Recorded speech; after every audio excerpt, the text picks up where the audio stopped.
I'm Liz Troyer. I am the preschool director here on staff with Horizons. Many of you families probably know me as Miss Liz.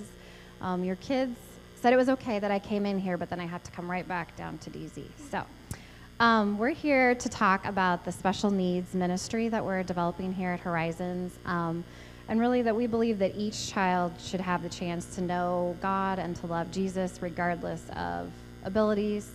And so, as you can see on the slides here, I really want to talk about just saying thank you for all your help so far. So the pictures up here we have, and I want to share some wow numbers with VBS. We had 17 children and youth this year that registered for VBS that had some kind of a special need. So whether that was physical or emotional or something like that we needed to assist with, but they registered with us for VBS. 25 kids participated in our live stream room. So by live stream, we mean that they were still able to see everything that was going on here in the big church, but they were able to see it in a less loud environment. If you've ever been in here during VBS, it's rocking, it's loud, there's lots of lights, and so it's a bummer when you have to miss out on that, but a lot of our little friends, it's too loud. They have people have sensitivity to hearing or to the lights. There's a lot going on. So we had them back in DZ. We were able to create a live stream event there, so they were able to watch everything that was happening in here. They were able to see Bob and Carl and all of their crazy stunts. They were able to enjoy the worship band in an environment there with their friends where it was much less overwhelming for them. So that was a big deal. I also want to thank all the volunteers that stepped up during that time. Derek and I didn't really know what a special needs ministry would look like at VBS. We didn't really have a plan, and there were so many of you that trusted us and put your faith in us and said, hey, I'll raise my hand, I'll help. We don't know what that looks like, but we'll help. And so we had essentially a quiet room where we had several families that had special needs that had children back there the entire time during VBS. And so they were able to experience God and Jesus back there in an environment that helped them. So I just want to say thank you so much for your continued support and your prayers of this ministry as we continue to develop it. I'll turn it over to Melinda. Good morning. My name is Melinda, and I usually attend second service, so I may not be a familiar face to some of you. I am married to my husband, John, who you see once in a while up here in the band. And we have 4 kiddos. Cassandra is a junior at Southwest. And Davin, Tayton, and Zaylin, our 3 little boys, all go to Holmes. Tayton is 7, and he has ADHD, autism, and some anxiety. And our little guy, Zaylin, who's up there with his cheesy smile, he has what's called trisomy 18. So to explain it to people who aren't around it, it's a chromosomal abnormality, sort of similar to Down syndrome. And so he is really small in stature, and he's globally developmentally delayed. So when we first came here to Horizons, we attended VBS in the summer of 2016. He was in a walker, and he's made some huge leaps and bounds, and now he's running around getting into trouble. So we went to church, my husband and I, at another church here in town for 9 years, and then when Tayton came along, it made it a little bit more difficult. We had to decide if this was a good day for him or a bad day. So sometimes we had to skip out because there was no volunteers during church service, so he would have to go through church service, traditional church service with us. So that created some obstacles. And then when Zaylin came along, it was completely impossible to do. He has a feeding tube, so sometimes he eats with his feeding tube, and he has done that here at Horizons well, but in the middle of church service, beeping going on, etc. So we were unable to attend, and that really weighed heavy on our hearts. During VBS, when we came in 2016, we stayed here. Most parents dropped their kids off and took off running like, whew, I got a few minutes. I got 2 hours. What am I going to do with my time? But John and I stayed to make sure, because we thought, how can these people handle Tayton and all of his stories? Or Zaylin was too small, but he's running around in his walker, and absolutely nobody was intimidated at all. Everybody just talked to them like they were typical kiddos. So they really enjoyed themselves. We've continued attendance here, obviously, for the last 15 months, and Zaylin he's still going to Jill's room, even though he could have moved up. And when he started talking after we came here a couple months, he started being more verbal, and he was pretty sure this building was called Jill's. Now, he has since realized that this is church, and Jill comes to church here, but he was pretty sure this building was Jill's. We'd pull in the parking lot, and he'd start yelling, "We're Jill's, we're Jill's." So that's been really special. So he still is hanging out in the nursery area with the other kiddos, but doing well there, so we'll just leave him. We are able to bring him, usually he just uses his feeding tube when he's not feeling well, but Miss Jill doesn't bat an eye. She still takes care of him, no problem, and we're able to come to church, so that's really remarkable. Tayton was able to use the sensory room that's up there in the picture this summer, and without that, he probably wouldn't have been able to attend VBS because the loud noise and him don't get along. So that was really an important piece. The volunteers have allowed John and I to have 1 hour for sure during the week where we can talk about something besides what needs to be done. So that's been really nice. We've also been able to take part in Alpha, and the volunteers during the week for Alpha that watch our kiddos while we take part in that have been seamless, and now this is also Miss Jen's. The special needs ministry is in its early beginning stages, so some of you may not even have heard about it, but we've just began planning, trying to figure out what we need to help families. Obviously, they've been able to take care of my kiddos, but we want to be able to take care of every child and seeing what that looks like. What do parents need? So I just ask that you continue to pray for the special needs ministry. Think about how you could help, ways that you could volunteer, whether it's time or talent to that, or maybe your knowledge helping us make sure we have everything in place when we're ready to kick that off. We want to make sure we have the right staff, volunteers, and other physical things in place so that those kiddos can come into church and learn just like the rest of our typical kiddos. So this mission statement over here is something that we've kept in mind while we were developing this, and it says that we're going to invite all children, and Horizons has done that even for my unique kiddos, which I'm so thankful for.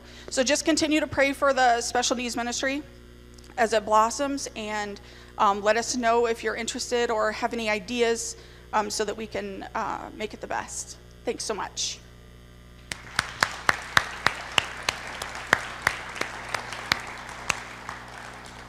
Liz, Melinda, thanks for coming up and being away from the kids in DZ. That's a big sacrifice. I know they'll miss you, and just tell them to come talk to me if they're upset. So the cool thing is about this, but like, praise God that he's doing this. Not even my own wildest dreams did I ever dream that we would have a special needs ministry at Horizons. But how this happened is God led us to understand ourselves more clearly as life changers. Our vision became so powerfully and strongly shaped around that. Then what happened next is that we said, okay, God, we know what our vision is, but what does that look like? And that's where God, through a lot of discernment and conversation, brought these two, we'll call them strategies, but really these directions forward into the future. And then in I'm going to make sure I get this right here. 2015, your giving exceeded, for the first time in a long time, our budgeted needs. And it was around $6,000. And the steering team said, praise God, like, now there are things that we can do. And so we discerned what does that look like, and we decided to pour seed money into 4 areas of ministry, special needs being one of those areas of ministry. And so from those funds, that ministry began to take off and has begun to accelerate. And now, as we look to 2018, we are praying and discerning a special needs ministry director. We're going to probably, God leading this, start with 10 hours a week. It's small, but we got to start somewhere to move forward to this. What we know is that families that have special needs children in their dynamic have a divorce rate of 70%. We also know that families with children who have special needs are the most unchurched populate group in the United States because of the dynamics that are all around that. Friends, this is it all ties back to vision. It all ties back to reaching out, to loving our community, to welcoming. So it blesses our children and it blesses our families, and it matters. So when we talk about our commitment cards and things like that, I know that's probably one of the most awkward times of the year, but I wanted to help you see that when we are able to give and we're able to trust that it's not just to pay the lights or to build castles, when it's about changing lives and introducing people to Jesus, that it is worth it. So we're inviting you, we're giving you an opportunity to be a part of his work in his kingdom. And this fully alive is what we're talking about, because Jesus says that when we give, the measure gives back to us. It's shaken up. And when we say shaken up, it's put into motion. God allows it to overflow into all areas of people's lives. And then it comes rushing back, and we see those blessings. So I just want to continue to celebrate what God's doing here at Horizons, because a lot of times we don't know about that. Every Sunday, we're going to continue to talk about these things, and it's awesome. So there is an opportunity to hand in your commitment card, and we've got some goals. We'll be sharing that a little bit with you, and want to just invite you to celebrate those goals as we do this together. We are a family, we are a community, and we do this together by the grace of God. So we're in our second series, we are in our third week, somewhere around there. I should have did better counting. I can't count. I am Pastor Jason, by the way, and I am excited to welcome any guests and welcome all of us together this morning. There's a lot of joy and a lot of good stuff going on here. And so regardless of what week we're in, Not a Fan continues to push hard on us a little bit, inviting us to consider, are we fans of Jesus or are we followers? And followers that's where it's at. Right? That's the sweet spot. That's the idea, the goal, the desperation of God's heart to welcome us into that followership. So here's the thing. We're not doing this series to make you feel bad, to call you out and point fingers and say, gosh, I guess you're pretty lame because you're only a fan, right? Like the thing is what we're inviting each of us to do, including myself, is to take that look at our lives and to see where perhaps we've kind of headed in a direction that's not helping us or not working, and to say, okay, where am I in my direction to Jesus? Because here's the thing that we all know, is that we are all looking for stability, for reliability, for joy, for a sense of peace and meaning in our lives. We're all looking for that. I've never met a person who says, no, I'm not looking for any of those things. Okay? So we're all in that boat. We're looking for that. Especially in this time, we need that. We are mourning a lot of really difficult things, and we're struggling with all the daily stuff as well. So as we wrestle with these things and we look for them, oftentimes we look in some directions that probably don't help us. So we're actually affecting the quality of our relationships and how we are seeking for them. Because we seek for a lot of those things in our relationships, don't we? But imagine if in your relationships, all of the people around you, whether it's your friends, your kids, your parents, your spouse, what if they were all just fans, right? So as we're seeking for stability and relief and meaning and joy, and we're looking for that in our fanship around us, you know what happens with fans? They're around when you're hot, and they're gone when you're not, right? Fans, whether we want to be in fanship, we are superficial, we are conditional, and we're there for the benefits, right? But in our lives, as we're seeking this meaning, I think what we're looking for are followers in those relationships, right? People that are willing to be reliable. People that are willing to sit down and listen to you and to walk with you, to help you, right? So that's what we're really looking at, because in all reality, that relationship with Jesus, the greatest follower, and Jesus, you're like, well, I thought we're supposed to be following Jesus. The thing is in this followership with Jesus, he's going to be right there with us in that same times 1,000 relationship with us. So that's really what we're looking at, is we're looking at the quality of our relationships. So as we dig into worship this morning, I want to remind you, this is your worship outline on the back of your program here. I want to invite you to follow along. You can also follow along using your phone, your smartphone. If you download the YouVersion Holy Bible app, you'll be able to follow along everything that's here, all the scripture, and even some further studying that you can do. So I invite you to check that out here. So some Sundays, people after the worship service will say, you know what, Jason, you were just like speaking directly to me today. It's just crazy that, God would know what's going on in my life and then use your words. Well, today is a kind of a flip-flop. This sermon's just all for me, okay? So you can just kind of listen in and see what I have to say to myself or what God has to say to me through me. So just enjoy that. But here's the thing. What I say, I'm always working on with you. If I'm not willing to work on it, I won't preach it. But I know that I'm in this boat today, and I know that a lot of us also are as well. So we're in this progression of this Not a Fan series, and I hope that you have finally, if you haven't already, purchased that journal or ordered it online through the PDF, and that you're following along. And I wish. If I could force people, I would, but that doesn't work out very well.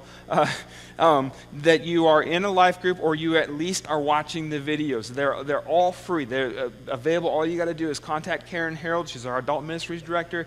All you got to do is get those, and you can watch the videos. But friends, this is a big series, and it's life impacting. But here's one of the things that we've learned in our life group is that right about now, some of us are starting to get the not a fan ickies, right? And you're like, no, what are you talking about? The not a fan ickies. Because here's the thing. Whether we want to admit it or not, a lot of us are saying, look, I am already heart, mind, soul, energy blown, okay? Like, I already have so much on my plate and so much on my shoulders that I feel like I'm 2 inches tall. I'm busy. I'm overwhelmed. I feel hopeless and exhausted a lot of time, and just in general worn down. I can barely keep up with what's going on. I don't know about you, but I'm guessing some of us might be able to relate to that this morning, including myself sometimes, okay? So then when we look at this Not a Fan series, and we're starting to look into the depth of it, then we're looking at and we're saying, man, this is great. This Not a Fan series is just helping me feel like a bad Christian. Like I'm not doing enough. Like I'm lame, We start taking on all this guilt through this study, right? Which I'm calling the Not a Fan ickies. Okay? And so I even had someone come up to me last week and say, so I'm struggling with this because I'm already busy to the max and you just want me to do more. Thanks. And I thought about that and I was like, yeah, it could come across that way, couldn't it? That in order to be a follower, you just have to do more and be better and be, appear to have everything put together and never miss anything. But there's good news. There's always good news. They should call this book the good news. Oh, wait, they do. So, okay, here's the thing. So we're gonna look at the good news today. It's chapter 6. Of John's Gospel. Now here's the thing, we've been looking at chapter 6 this whole series, and we'll continue, and you're like, gosh, how could you beat a chapter to death like that? But it's infinitely deep, friends. This is one of the most profound chapters in all of the Gospels of this encounter and this deep relationship between Jesus and the revelation of who he is, and this relationship with the people, with God's people, and the people that walked away and the people that said, I'm starting to get it. So here's the good news to those of us who are experiencing the Not a Fan ickies. And if you're our guest today, I know, just hold on here. It's going to start making sense in a little bit here. But the Not a Fan ickies, Jesus says, and this is John's Gospel, chapter 6, 28 through 34 this morning. What we know is that Jesus, in the beginning of the chapter, feeds 15,000 people. They try to make him king. He walks across the lake to the other side in the night on the water, shows up the next morning, and all those people he was trying to bypass show up, and he says, look, you're a bunch of fans. You're just following me, chasing after me because I gave you food yesterday. He says, work for the food that doesn't spoil, though. And so essentially they say, okay, we want that. That's great. So look what Jesus says in response to that, verse 28. it says, okay, so what must we do? And did you hear that? What must we do in order to accomplish what God requires? Look at Jesus' reply. This is the good news, friends. Jesus replied, this is what God requires. Okay, he's going to lay out the big list of requirements here, and they can barely take it. He says, this is what God requires, that you believe in him who God has sent.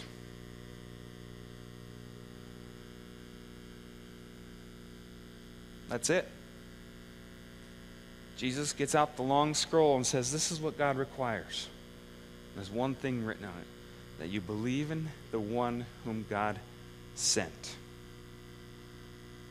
Now, the people are absolutely and entirely confused. And they say, what miracles will you do that we can see and believe you? What will you do? So they're still we're still stuck on doing. And they're like, Jesus, you are the strangest person we've ever met. If we're just going to believe in you, and you're saying we don't have to do anything else than that, then what are you going to do to prove that you are who you are?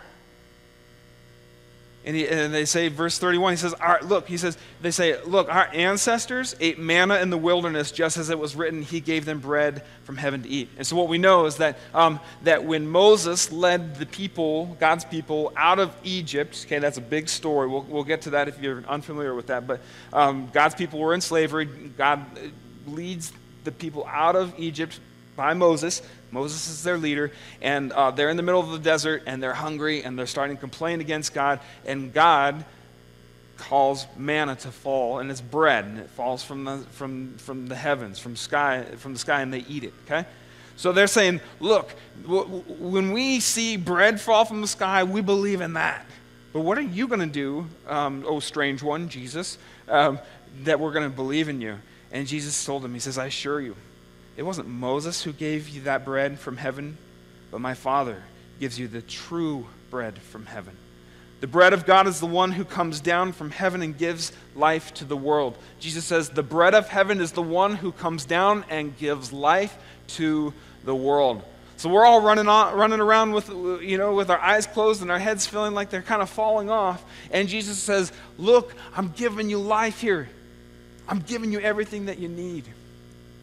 Just believe. Just believe. Jesus talks about this manna thing because he says, look, you can believe in the physical things. That's easy, but it's superficial. I can believe a rock exists, but what if I have to believe that Jesus exists? I have to go deeper. And if I believe something that exists that I can't see and I can't pick up and throw, then I have to go a little bit deeper and become familiar with this thing that I can't see, but I choose to believe. So what we know, and this is the first point in your worship outline this morning here, what we know then is when Jesus says, just believe, he's talking about intimacy. Because ultimately, belief in Jesus is a deep familiarity. You can't believe in something that is unlike a rock, okay? You can't believe in it if you're not more familiar with it. So this familiarity is this divine intimacy within which we know well and draw very near. Okay? That's what Jesus is talking about. To know well and to draw very near. This intimacy, this beautiful intimacy. Now, a lot of us are feeling a little bit awkward right now because I keep saying the intimacy word, and we're thinking all sorts of things here, and that's good. I want you to be a little awkward this morning, a little uncomfortable, because this is what we're talking about when we talk about intimacy with Jesus. Luke's gospel. Now, you can flip to this if you want, if you're a fast flipper, but I don't want you to lose the content in light of searching here, so we just know this is Luke's gospel. Okay, this is a story of Jesus visiting a Pharisee's house. And what happens is Jesus walks into the Pharisee's house and he sits down and things are just going fine, but then suddenly this woman walks in. And apparently she could just come and go as she wanted to, who knows, but what we find out later in the story is that this particular woman has lived one of those lives that nobody talks about, especially in church, right? Because we're all too afraid. We don't want to, okay? She's right there next to Jesus. She's lived one of those lives. And look what happens here. This is verse 37, if you're following along here. So she brought perfumed oil in a vase made of alabaster. Standing behind him at his feet, she began to cry. Okay, so she anoints his feet with oil. And then she begins to cry. And she's not crying, friends, because she feels so horrible about herself, I guarantee you. She's beginning to cry because she, with the life that she has lived, is so close to the one who should probably accept her the least, and yet, even in that moment, she's face to face with him and feels that welcome, senses it with her whole being, and begins to weep that she could be so close to him and be loved. She begins to weep, and she looks down, and Jesus' feet are getting all muddy, because feet back then were something other than pretty, okay? And so Jesus, and she's like, oh my gosh, like I just wept on his feet, and now they're all grimy, and he's going to leave footprints everywhere. She's in just absolute love at this moment, complete surrender. She's wiping, she's wetting Jesus' feet with her tears, and then she takes her hair and she begins to clean his feet. Not just, pat dry, like, oh, sorry about the moisture. Like, she's like, oh, I made mud. Takes her feet, or takes her hair and cleans his feet. Now, the whole time, so you see this intimacy thing? This is beautiful. This is what we're talking about. Okay? Drawing very near and becoming very familiar, to know well. Look what's happening here. Simon, though, the Pharisee that welcomed Jesus to eat with him, by the way, Simon's like, I'm a big deal because I got Jesus in my house, right? He's like, yeah. But he's looking, and everyone's freaking out because Jesus is letting this detestable and really uncomfortable, awkward thing happen, okay? They're like, whoa, this doesn't happen. But then look what Jesus says. He turns to him and he says, So, Simon, when I came into your house, you didn't give me any water for my feet. This woman bathed my feet with her tears, okay, and then cleaned them with her hair. He says, you didn't give me a kiss, but she has come, okay, but she hasn't stopped kissing my feet since she came in. You didn't anoint my head with oil, but she has poured perfumed oil all over my feet. See, the Pharisee who believes he's got everything figured out and that life is under his control and that he can manage all the things and that he has achieved the Jewish dream. Okay, that's the equivalent of the American dream, right? He's achieved it. And yet, a woman comes in who has achieved absolutely nothing and has just kind of skyrocketed past this man who's worshiping himself and his own identity. And Jesus says, this is where intimacy, this is what it's about. This is when it gets beautiful. Because she will be forgiven more, is how the story ends. So this is what intimacy means. It's what it means to believe. So we're tracking all the way back here. Jesus says you don't have to do anything, just believe. And what we understand is then believe is to desire and seek intimacy with Jesus, to build this relationship. And so if you're like me, as I was writing this out, or if you're like me and you're listening to other people and you're like, I caught you though. Here's what probably you're thinking, okay? But here's the deal. When we said we don't want to do more, we're already at a max. To have a relationship, to cultivate a relationship takes time and it takes energy. And that is doing more, my friend. So we're caught here. It's doing more. But here's the thing that we know. This is the next point on your worship outline this morning. That in life, we can either do more to earn our worth, or we can do more to find our worth or discover it. You can either do more to earn your worth, or you can do more to find it. Now, I don't know about you, but I have done an extensive amount of work in the earning my worth category. And friends, let me tell you, it's not easy. Like you gotta be really smart, and you gotta work really hard, and you gotta sacrifice your family, your friends, and everything else that's important for you to get there. And then to come to find out, like, someone else is working harder than you, and so you got to work a little harder, and then to come to find out, like you still get beat. Earning our worth, worshiping ourselves, it doesn't work. It doesn't work. So instead, we're invited to do work. I'm agreeing to cultivate an intimate relationship with Jesus that culminates in a strong sense of belief takes work. It takes the work of putting in some energy, of building that vulnerability, of spending time getting to know. But here's the thing is when we are earning our worth, we're seeking righteousness by living according to the law. And I don't know if you know this, but Jesus died on the cross, gave of his entire life to set us free from the law. Because we are told in Scripture again and again and again that when you strive to live by the law, you will fail. And if you try to live by the law, then God says, okay, if you want to live by the law, I'll judge you according to the law. And guess what? You came up lacking. Sorry. No, you try again, but sorry, you don't get a second try, right? If we are living as though we are trying to earn our worth, we are still living according to the law. Now, Paul even writes about this in Romans. This is Romans chapter 9, 31, 32. Here, you can follow along or you can just study this later here because what I'm saying is true. And he says, listen, he says, but though Israel was striving for a law of righteousness, they didn't arrive. They never got there. Why? It's because they didn't go for it by faith, but they went for it as if they could be reached by doing something. He says, but ultimately they tripped over a stumbling block. It didn't work. So instead, we're invited to do work that leads us to finding our worth because it's already there and it's claimed in the blood of Jesus Christ. And he says, it's already here. All you need to do is uncover it. And you do that through intimacy. Paul continues Romans here. He says, so what are you going to say? The Gentiles, that's all of us, the pagans, or the people that were not already Jewish here, weren't striving for righteousness, but they achieved righteousness. The righteousness that comes from faith. And if you're wondering, well, what does faith have to do with the rest of this? If you are going to believe in Jesus, it takes faith. And that belief is the culmination of a deep intimacy that we get from spending time and building that relationship with Jesus. So here's the deal. It does take some work. It does take some work.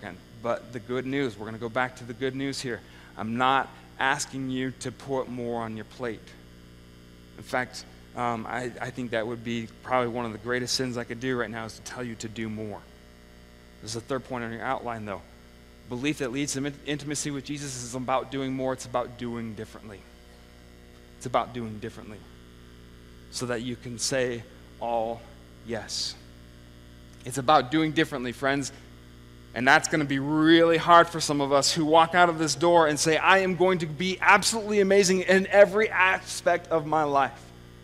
I'm going to be a hero that everyone thinks is awesome in every way. But intimacy with Jesus requires us doing things differently. 2 Corinthians, Paul reminds us that we are to say all yes. Because he says, look, fans, okay, you can look this up too. It's all referenced in your worship outline, so you can go back and look at this here. Fans, they say yes, yes, and they say no, no at the same time. But Paul says, as surely as God is faithful, we don't say yes and no to you. He says, neither is Jesus Christ, the Son of God, saying yes and no. He says, instead, even in him, Jesus was always yes. Therefore, all of the promises of God find themselves in yes in him. You can read that. Paul words it so much more eloquently that it just came out of my mouth. Okay? To say yes in him is the intimacy that culminates in this belief to do differently. And so this is what I'm inviting us to do, is to do things differently. Friends, Sunday night, Monday, we experienced a horrible tragedy in our lives, in our community. Now, I want to keep us mindful that that people in masses from 25 to 50 to 100 are dying all around the world, being persecuted or being attacked but I get it that this hits home because it's close. And here's the thing that I can say. I can't say that as we develop more intimacy with Jesus, that all of those things are going to go away. But here's the thing I do know. Here's the thing I do know. That the more that we continue to chase after everything else, the more that we continue to be absolutely glued and addicted to our phones and our screens, the more that we try to accomplish everything that we're running around and we are so busy we don't have time for a conversation or even a moment to lift up a genuine prayer, the more that we continue to seek after the things that the world offers that we think are going to bring us meaning, the more that we will see hurtful and horrible things affect us. That's the truth. So we're invited into this relationship because it doesn't only heal our lives, friends, it heals our world. That's promised in here. All of the yes is found in him. So 2 points on your worship outline here. This is for your personal study to take this away. I want you to look at those scriptures. I want you to get familiar with them because they're beautiful. And I can't spend enough time on Sunday going through that with you. Go through those. But I want you to ask 2 questions here. How true is your yes to Jesus? This is a moment that's going to make us squirm, makes me squirm, okay? And the second question is, what will you do less to say a greater yes to him? I guarantee you, if you're following along with the journals and the video, one of the things today is that the moment we become a slave to Jesus is the moment that we finally become free. Okay, and that doesn't make any sense according to the world's terms. The moment that we become a slave to Jesus is the time when we have finally been set free. Take that home and chew on that for a little bit. Let's pray.